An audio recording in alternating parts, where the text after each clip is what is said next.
नमस्कार मु ज्योतिषाचार्य डॉक्टर गौरांग साहू आपण मानक मोर एक नूतन भिडियो स्वागत करुचे। आज आमे आलोचना करिबा अखंड सौभाग्यवती जोग उपरे बा जन्मकुंडली रे केउ भली जोग थिले गोटे झियो अखंड सौभाग्यवती हबार आशीर्वाद लाभ करिथाए। जन्मकुंडली रे सप्तम भाव को विवाहर भाव बोली कहा जाए।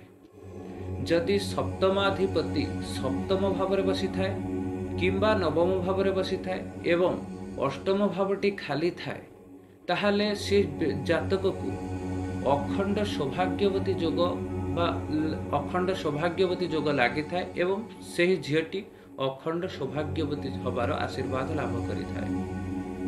अखंड सौभाग्यवती जोग थिले जातक धनवान विद्वान जश ख्याति रे जातकर अनेक मध्य सुनाम अर्जन होता है देश विदेश रे।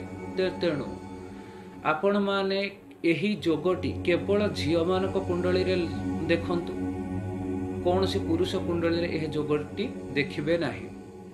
तेणु जदि आमर वीडियो आपण मानकु भल लागुचे तो आम वीडियो को लाइक करंतु, कमेंट करंतु एवं शेयर करंतु जेमती अधिक रु अधिक लोकों पाखे ए वीडियो पहुंची पारे। एवं जदि आमर वीडियो आपण मानकु भल लागुचे आगु जदि आमर वीडियो देखिया पे चाहूचंती ताले आम चैनल को सब्सक्राइब करंतु एवं पाखरे थिबा बेल आइकन को दबे ऑल बटन ऊपर क्लिक करंतु।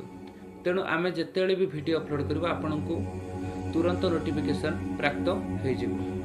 जय जगन्नाथ, जय महाकाल।